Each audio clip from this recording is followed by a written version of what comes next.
الحمد لله رب العالمين والصلاة والسلام على سيد الأنبياء والمرسلين وعلى آله وأصحابه أجمعين أما بعد فأعوذ بالله من الشيطان الرجيم بسم الله الرحمن الرحيم والعصر إن الإنسان لفي خسر إلا الذين آمنوا وعملوا الصالحات وتواصوا بالحق وتواصوا بالصبر صدق الله العلي العظيم. بزرگان محترم، نوجوانان اسلام اور عزیز ساتھیوں، اللہ رب العزت کا بے حد فضل و احسان ہے کہ اس نے ایک مرتبہ پھر رمضان المبارک کی تراویح میں قرآن کریم پورا سننے اور سنانے کی توفیق عطا فرمائی. دعا ہے کہ اللہ رب العزت ہم سبھی کو بار بار یہ سعادتیں، یہ برکتیں اور اپنے یہ انعامات عطا فرماتا رہے. میں نے آپ کے سامنے ایک چھوٹی سی سورت جسے سورۃ العصر کہتے ہیں آپ کے سامنے پڑھی ہے، جس کا ترجمہ ہے زمانے کی قسم. اللہ رب العزت قسم کھا رہے ہیں والعصر، زمانے کی قسم. یقیناً ہر انسان خسارے میں ہے سوائے ان لوگوں کے جو ایمان لائے اور نیک اعمال کیے اور ایک دوسرے کو حق کی تلقین کرتے رہے اور ایک دوسرے کو صبر کی تاکید کرتے رہے. یہ سورت دیکھنے میں بہت مختصر ہے، لیکن معنی اور مطالب کے لحاظ سے اگر اس پر کلام کیا جائے، بات کی جائے تو بہت سارا وقت درکار ہے. مفسرین نے اس سورت کی تشریح اور تفسیر بہت طویل کی ہے. یہاں وقت نہیں ہے کہ ان تمام باتوں کو بیان کیا جا سکے. صرف اس بات سے اندازہ لگائیں کہ امام شافعی رحمت اللہ علیہ نے سورۃ العصر کے متعلق یہ ارشاد فرمایا ہے کہ اگر اللہ رب العزت صرف سورۃ العصر ہی نازل فرما دیتے تو انسانیت کی فلاح و بہبودگی اور کامیابی کے لیے یہی سورت کافی ہو جاتی. اس لیے کہ اللہ رب العزت نے اس میں 4 اصول بیان فرمائے ہیں. 2 اصول یعنی زندگی گزارنے کی شرائط جو ہیں 2 دنیا کے لیے ہیں اور 2 آخرت کے لیے. اللہ رب العزت نے شروع میں ارشاد فرما دیا والعصر، قسم ہے زمانے کی. بھلا اللہ تعالیٰ کو زمانے کی قسم کھانے کی کیا ضرورت ہے؟ لیکن اس میں بڑے نکات ہیں، بڑی تفصیل ہے. مختصر یہ کہ شروع میں واو تو قسمیہ ہے، یعنی اللہ تعالیٰ قسم کھا رہے ہیں، اور عصر کا معنی زمانہ ہے یا گزرا ہوا زمانہ ہے، وقت ہے. بعض علماء فرماتے ہیں کہ زمانہ نہیں ہے بلکہ جو ظہر اور مغرب کے درمیان ایک نماز ہے جسے ہم نماز عصر کہتے ہیں. اللہ رب العزت نے اس نماز کی قسم فرمائی ہے. لیکن بعض مفسرین کہتے ہیں کہ نہیں، ایسا نہیں ہے، بلکہ اللہ رب العزت نے یہ جو قسم کھائی ہے یہ نبی کریم علیہ السلام کے زمانے کی قسم کھائی ہے. اس لیے کہ نبی کریم علیہ السلام کا زمانہ تمام زمانوں میں سب سے اچھا زمانہ گزرا ہے. اس لیے کہ آقا نامدار محمد الرسول اللہ صلی اللہ علیہ وسلم نے لوگوں کو گمراہی اور ضلالت سے نکال کر روشن و منور زندگی عطا فرمائی ہے. غلامی سے نکال کر انسانیت اور قیادت کا فریضہ انجام دیا ہے. اس لیے نبی کریم علیہ السلام کا زمانہ سب سے زیادہ مقدس اور مبارک ہے. اس لیے لیے اللہ رب العزت نے زمانے کی قسم کھائی ہے۔ چونکہ نبی کریم صلی اللہ علیہ وسلم نے انسانیت کو انسانیت سکھائی ہے، یعنی انسان کو اخلاص و للہیت سمجھایا ہے کہ کیا ہے، اور اسے زندگی کے ایسے اصول و ضوابط بیان کیے ہیں اور عملی زندگی ایسے سکھائی ہے کہ وہ اس دنیا میں اپنی زندگی کا شہسوار بن گیا ہے۔ لیکن بعض مفسرین بیان کرتے ہیں کہ اللہ رب العزت نے یہاں جو زمانے کی قسم کھائی ہے اس سے مراد یہ زمانے اور وقت ہی کی قسم ہے، اس لیے کہ اللہ رب العزت امت محمدیہ کو اس بات کا یقین دلانا چاہتے ہیں کہ تمہارے پاس یعنی تمہاری زندگی میں جو سب سے زیادہ قیمتی چیز ہے وہ وقت اور زمانہ ہے، یعنی جو وقت ہے وہ سب سے زیادہ قیمتی ہے، اس کی قدر کرنی چاہیے۔ نبی کریم علیہ السلام کی بھی حدیث ہے، آپ نے ارشاد فرمایا کہ وقت سونے اور چاندی سے بھی زیادہ قیمتی ہے۔ اس سے معلوم ہوتا ہے کہ واقعتاً وقت کی قدر و قیمت کی وجہ سے اللہ رب العزت نے زمانے کی قسم کھائی ہے۔ بہت سارے حضرات یہ سمجھتے ہیں کہ اللہ رب العزت نے جیسے قرآن میں مختلف قسم کھائی ہے، نون والقلم وما یسطرون، یعنی قلم کی قسم کھائی، پھر یہاں والعصر زمانے کی قسم کھائی، تو ہم بھی کچھ نہ کچھ قسم کھا سکتے ہیں اور کھاتے بھی ہیں کہ میری جان کی قسم، میری ماں کی قسم، بیٹے کی قسم۔ شریعت نے اس کو منع کیا ہے، اس لیے کہ قسم صرف اللہ کی کھائی جائے گی، غیر اللہ کے نام کی قسم کھانا شریعت میں جائز نہیں ہے۔ اللہ رب العزت ہر قسم کی قسم کھا سکتے ہیں، لیکن انسان کے لیے قسم کھانا صرف اللہ کے نام کے ساتھ ہے، باقی کسی اور کے نام کے ساتھ قسم نہیں کھا سکتا۔ بعض لوگ کہتے ہیں بار بار قسم کھاتے ہیں، یعنی ان کا تکیہ کلام ہی قسم کھانا ہو گیا ہے۔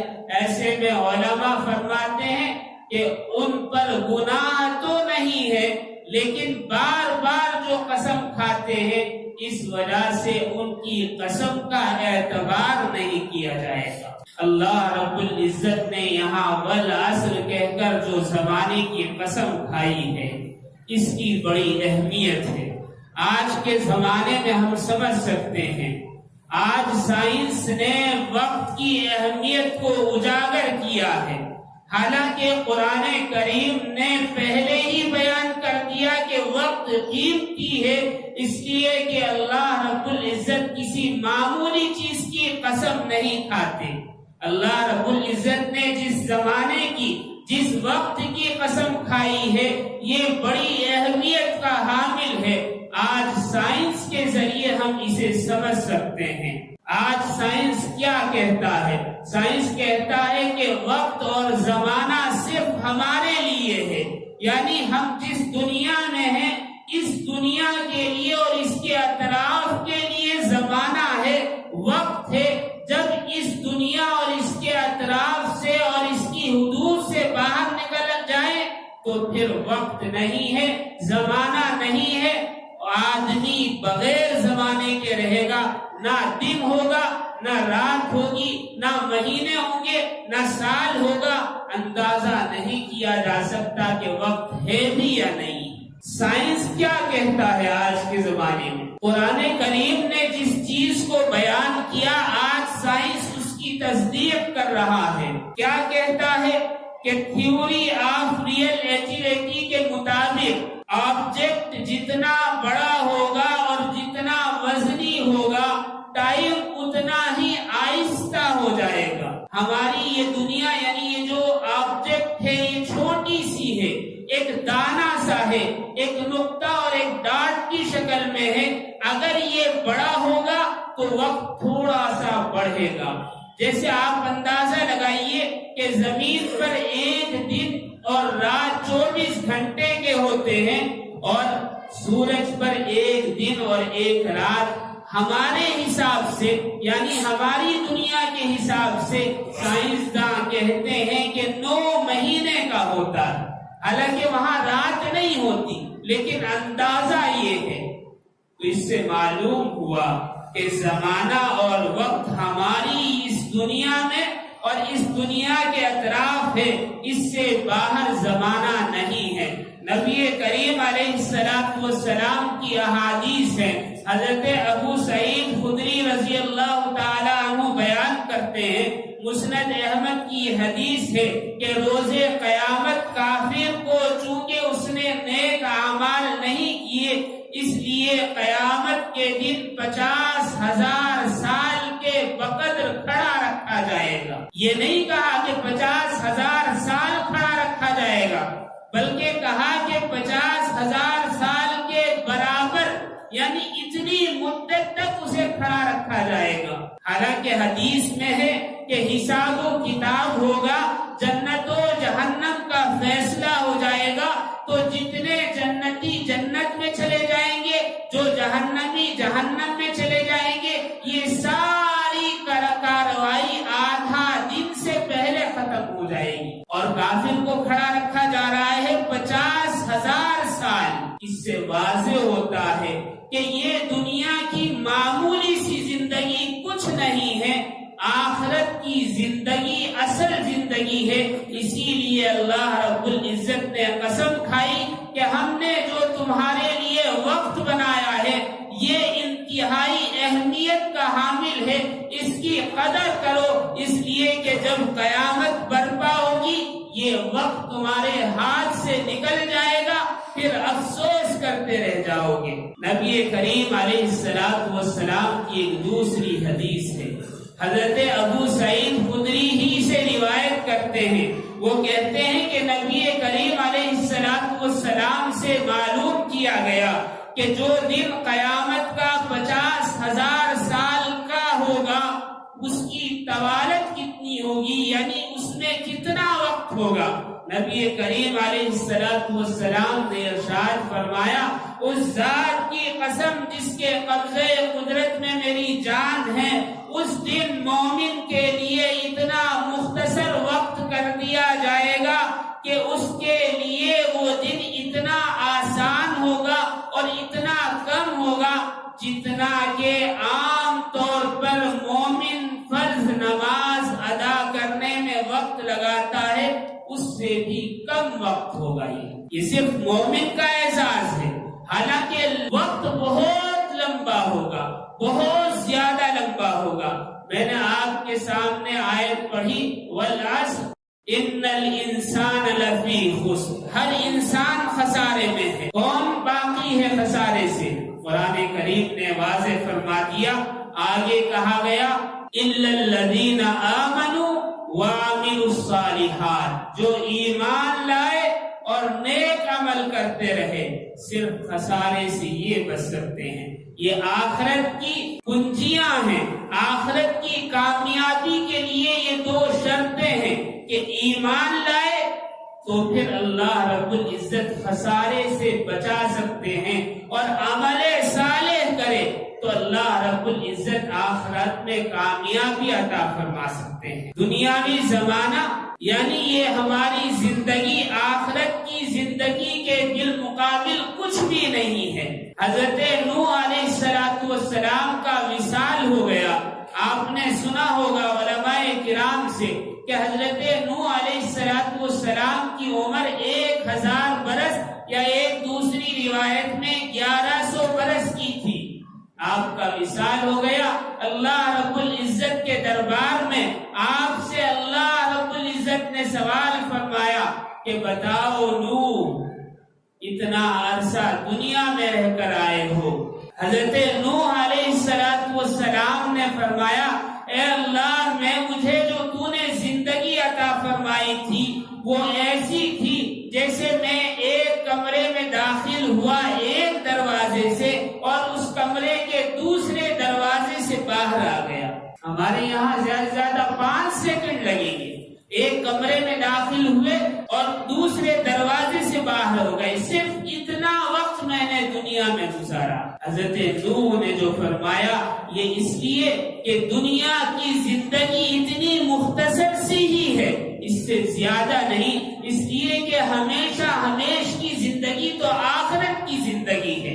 حدیث میں آتا ہے کہ ایک کافر سے روزے قیامت سوال کیا جائے گا کہ دنیا میں کتنا عرصہ رہا، تو وہ کہے گا اے اللہ ایک دن یا ایک دن سے کچھ کم حصہ میں دنیا میں رہ کر آیا۔ آپ اندازہ لگائیے کہ کتنی مختصر سی مدت ہے یہ اس دنیا میں انسان کی زندگی۔ اسی لیے اللہ رب العزت نے اس کی قدر دانی کے طور پر کہا والعصر، زمانے کی قسم۔ وقت کی قدر و قیمت جاننی چاہیے، اس کی اہمیت کا اندازہ ہونا چاہیے، اس لیے کہ یہ زندگی یا یہ جو وقت یا یہ جو زمانہ ہمیں ملا ہے یہ بہت مختصر ہے۔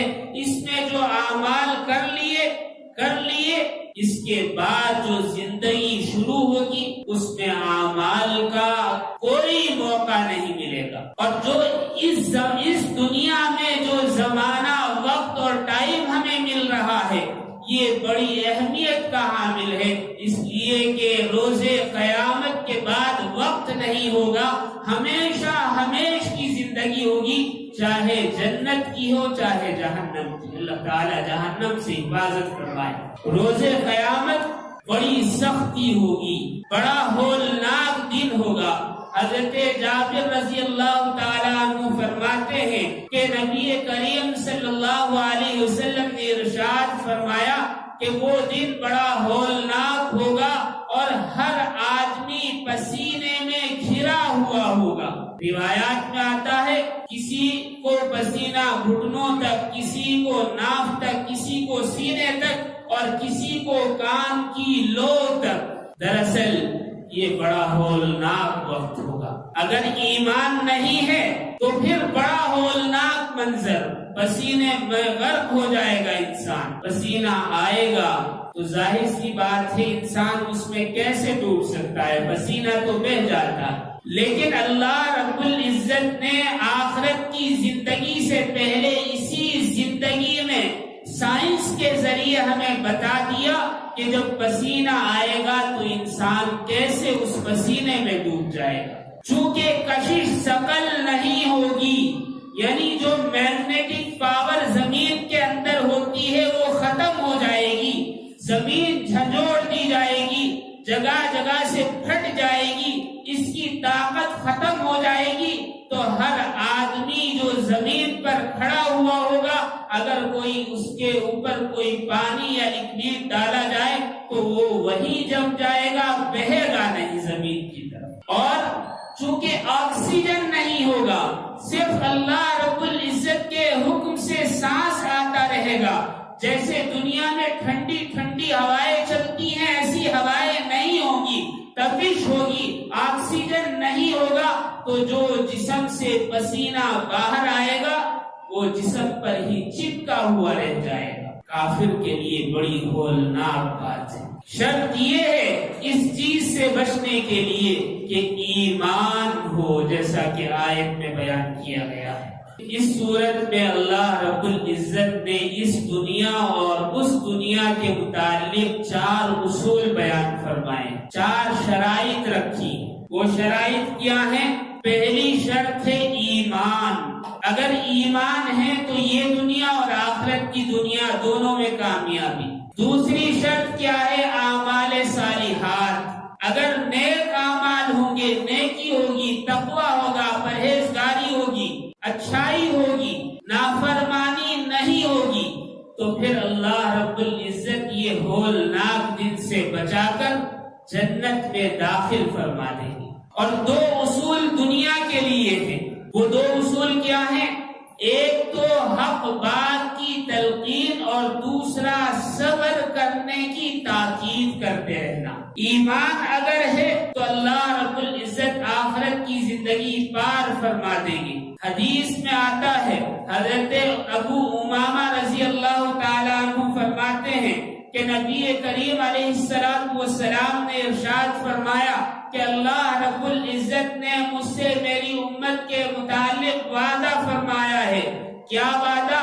کہ میں 70,000 کو بغیر کسی حساب و کتاب کے جنت میں داخل کر دوں گا۔ نبی کریم علیہ السلام نے مزید اصرار کیا تو آپ کو اللہ رب العزت نے فرمایا کہ اور 70,000 کو جنت میں بغیر حساب و کتاب کے داخل کر دوں گا۔ حضرت ابو امامہ فرماتے ہیں کہ ہمیں توقع ہوئی کہ اس پر اور کچھ اللہ رب العزت زیادہ فرما دے، نبی کی زبان سے ہم سن لیں۔ ارشاد فرمایا ان 70,000 میں سے ہر ایک کے ساتھ 70,000 جہنمیوں کو جنت میں داخل کر دوں گا۔ یہ امت محمدیہ کے لیے اعزاز ہے۔ شرط یہ ہے کہ ایمان کے ساتھ اس دنیا سے رخصت ہویا جائے، اگر ایمان نہیں تو پھر کچھ نہیں۔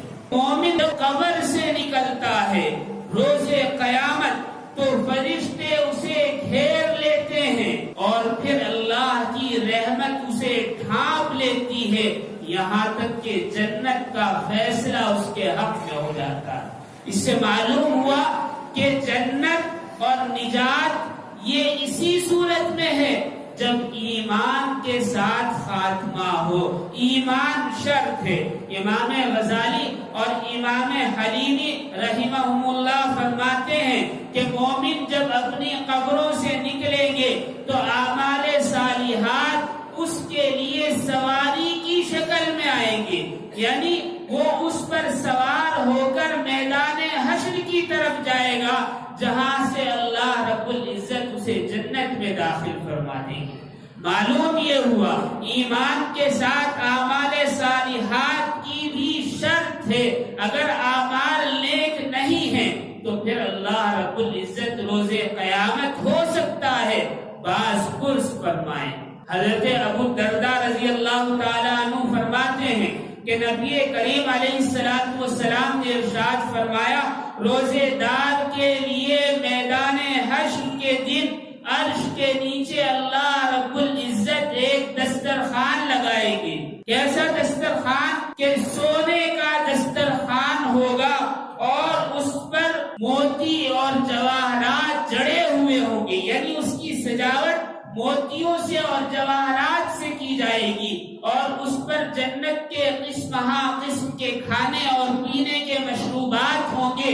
جنتی یعنی یہ اہل ایمان مومن روزے دار اللہ رب العزت کے عرش کے نیچے اس سونے کے دسترخوان پر کھاتے پیتے ہوں گے، اور ساری کی ساری مخلوقات سے اللہ رب العزت سخت ترین حساب لیتے ہوئے ہوں گے۔ شرط آخرت کی کامیابی کے لیے ایمان اور اعمال صالحات ہیں۔ حضرت عثمان رحمت اللہ علیہ فرماتے ہیں کہ مومن کو اعمال نامہ اللہ رب العزت روز قیامت پردے میں عطا فرمائے گی، یعنی ایمان کے ساتھ رخصت ہو گیا تو اللہ رب العزت قیامت کے دن اسے رسوا نہیں کریں گے، ذلیل نہیں کریں گے۔ پردے کے ساتھ اس کے ہاتھ میں اعمال نامہ دیا جائے گا۔ جب وہ اعمال نامہ کھولے گا، چاہے پڑھا ہوا ہو یا نہ پڑھا ہوا ہو، ہر آدمی اپنا اعمال نامہ پڑھ سکتا ہے۔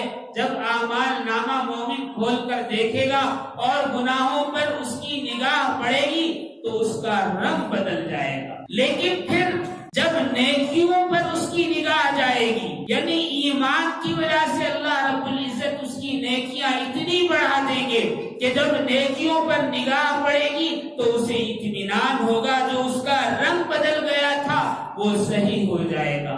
پھر وہ دوبارہ گناہوں کی طرف نگاہ ڈالے گا کہ ابھی تو گناہ بھی باقی ہیں، تو دیکھے گا کہ جہاں گناہ لکھے ہوئے تھے اللہ رب العزت نے اپنے فضل سے ان گناہوں کو نیکیوں میں بدل دیا ہے۔ ایمان کی وجہ سے رسوا نہیں کریں گے، ذلیل نہیں کریں گے، ایمان کی وجہ سے اس کے گناہوں کو نیکیوں میں تبدیل فرما دیں گے۔ پھر وہ مومن خوش ہو جائے گا اور خوشی میں نعرہ لگائے گا کہ دیکھو دیکھو، سنو سنو، یہ میرا اعمال نامہ ہے، جسے دیکھنا ہے دیکھو، مجھے اللہ رب العزت نے بخش دیا، میرے نامہ اعمال میں کوئی گناہ اور کوئی نافرمانی نہیں۔ دنیا کی کامیابی اور معاشرت کی استقامت کے لیے دو شرط اللہ رب العزت نے اس صورت میں بیان فرمائی۔ وہ کیا ہے؟ حق بات کی تلقین کرنا اور صبر کی تاکید کرنا۔ یہ نہیں کہا کہ حق بات کہو اور صبر کرو، بلکہ کہا حق بات کی تلقین کرو، دوسرے لوگوں کو حق بات کہنے کی تاکید کرو اور صبر کرنے کی تاکید کرو۔ اس سے معلوم ہوا کہ ہر انسان مبلغ ہے، دعوت دینے کا کام اس کے سپرد کیا گیا ہے کہ جو اس سے چھوٹے ہیں ان کو سچ بات کہے اور سچ بات ان سے کہلوائے اور تاکید کرے، اور جو چھوٹے ہیں جن پر اس کا حکم چلتا ہے یا جو اس کے ماتحت ہیں، ملازم ہیں یا بچے ہیں یا اولاد ہے، ان پر ضروری ہے کہ وہ انہیں صبر کی بھی تلقین کرے۔ اگر یہ دو چیز کسی معاشرے میں کسی قوم کے اندر پیدا ہو جائے، دنیا کی سب سے اچھی قوم وہ بن جائے گی، اس لیے کہ اچھائی اور سچائی کو بیان کرنے والا پہلے خود سچائی پر عمل کرے گا، پھر دوسرے کو کہے گا، اور دوسرے کو صبر کی تاکید کرنے والا پہلے خود صبر کرے گا، پھر دوسرے کو صبر کے لیے کہے گا۔ جو سچ بولے اور صبر کرے اس معاشرے سے ساری برائیاں ختم ہو جاتی ہیں۔ نبی کریم علیہ السلام نے صبر کے متعلق بہت کچھ بیان کیا ہے۔ اس آیت میں جو صبر بیان کیا گیا ہے اس سے یہ مراد نہیں کہ مصیبت آئے تو صبر ہو، بیماری آئے تو صبر ہو، یا کسی عزیز کا انتقال ہو جائے تو صبر ہو، نہیں، بلکہ اس سے ایک اور چیز بھی مراد ہے۔ وہ کیا؟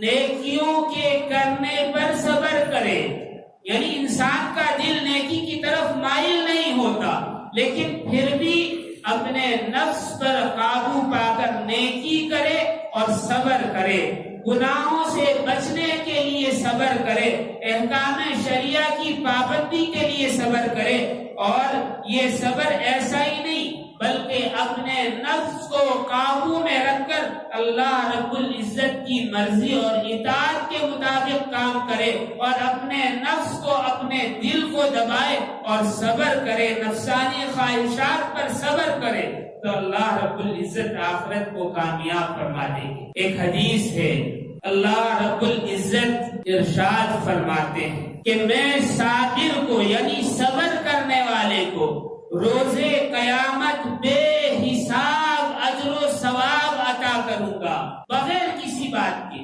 تھوڑا سا صبر کیا، اللہ رب العزت ان گنت اجر و ثواب اور بدلہ عطا فرمائیں گے۔ اور پھر اللہ رب العزت ارشاد فرماتے ہیں کہ روزے قیامت مجھے شرم آئے گی کہ جو بندہ یا جو مومن صبر جمیل کرتا ہے تو میں اس کے لیے ترازو قائم کروں اور اس کا اعمال نامہ کھول کر دے دوں۔ مطلب یہ کہ اللہ رب العزت مغفرت فرما دے۔ ایک دوسری روایت ہے، حضرت موسیٰ علیہ السلام نے اللہ رب العزت سے فرمایا کہ اے اللہ، آپ کو جنت کی منزلوں میں سے سب سے زیادہ پسندیدہ منزل کون سی ہے؟ یعنی جنت کے درجات ہوں گے، کیٹیگری ہوں گی، پوچھا کون سی منزل آپ کو پسند ہے؟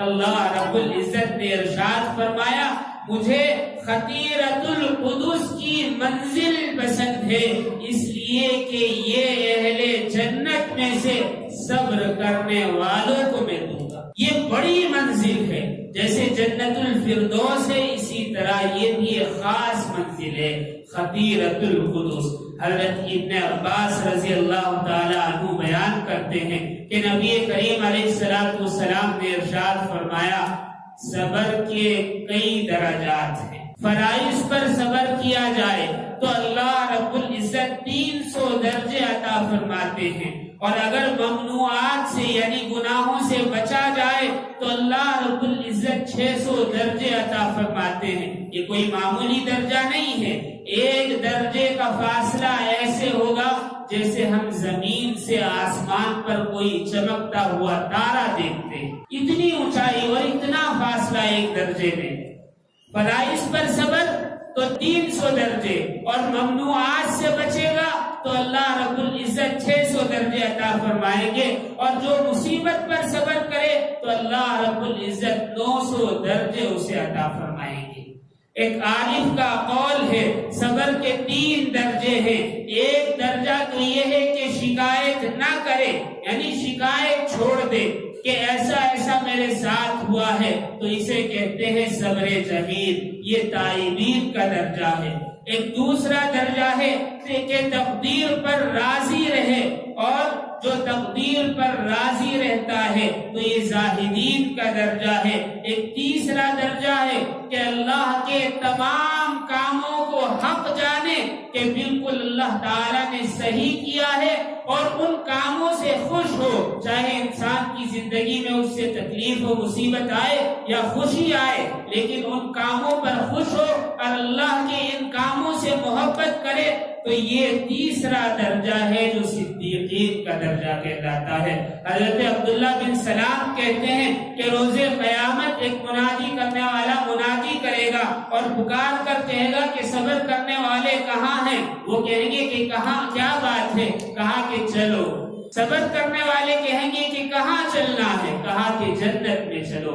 جب یہ جنت کے دروازے پر پہنچیں گے تو فرشتے کہیں گے کہ تم کہاں جا رہے ہو؟ حالانکہ ابھی تو نہ ترازو لگایا گیا ہے، نہ حساب و کتاب شروع کیا گیا ہے، تم کون ہو کہ جنت میں داخل ہونا چاہتے ہو؟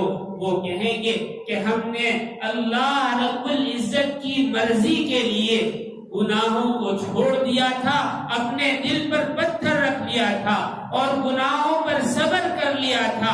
تو فرشتے کہیں گے کہ واقعی تم حقدار ہو، جنت میں بغیر حساب و کتاب کے داخل ہو جاؤ۔ آخری بات عرض کر کے بعد ختم کرتا ہوں۔ ایک فرشتے نے اللہ رب العزت سے سوال کیا۔ کیا سوال کیا؟ کہ جو جنتی ہوں گے ان کی نعمتیں کیسی ہوں گی؟ تو اللہ رب العزت نے ارشاد فرمایا، اگر تو جنتی جو ہیں ان کے محلات کی طرف نگاہ کر کے دیکھے تو ان کے لیے نعمتیں لا تعداد ہیں، یعنی شمار نہیں کر سکتے۔ اور پھر تو دیکھے گا کہ ایک بڑا ملک ہے، یعنی جنتی کے لیے ایک بڑا ملک ہے، ایک بڑی کنٹری ہے، جس میں ایک ایک محل ایک ایک موتی سے بنایا گیا ہے، یعنی موتیوں سے محل نہیں بنا بلکہ پورا ایک موتی، روشن موتی حدیث میں آیا ہے، چمکتا ہوا موتی ہوگا جسے تراش کر پوری کی پوری ایک جنت بنائی جائے گی، پورا ملک دیا جائے گا، یعنی مختلف شہر ہوں گے، محلے ہوں گے، محلوں میں مکانات اور محل ہوں گے، اور ان کے اندر کمرے اور بالکونیاں وغیرہ ہوں گی۔ ایک محل جو تعمیر کیا جائے گا وہ محل کیسا ہوگا کہ ایک روشن موتی کو کاٹ کر تراش کر پورا محل تیار کیا جائے گا، پوری کی پوری بلڈنگ 1 پیس ہوگی، کوئی جوڑ نہیں ہوگا اس کے اندر۔ اللہ رب العزت نے پھر اس فرشتے سے فرمایا کہ اگر تو سورج کی رفتار کی طرح 40 دن تک چلتا رہے تو اس کی لمبائی نہیں، اس کی چوڑائی کو ختم نہیں کر سکتا۔ کتنا بڑا موتی ہوگا میں آپ کو کاؤنٹ کر کے بتا دوں، بات سمجھ میں آئے گی۔ آج سائنس کا یہ اندازہ ہے کہ سورج کی چال، سورج کی رفتار جو ہے وہ 234 کلومیٹر پر سیکنڈ ہے۔ ایک سیکنڈ میں 234 کلومیٹر سورج چلتا ہے، اس کی رفتار ہے، اس کی چال ہے۔ اگر اللہ رب العزت نے جو یہ فرمایا ہے 40 دن کے بقدر کی مسافت اگر اس دنیا کے حساب سے لگائی جائے تو اس محل کی صرف چوڑائی، لمبائی نہیں، صرف چوڑائی کتنی ہوگی؟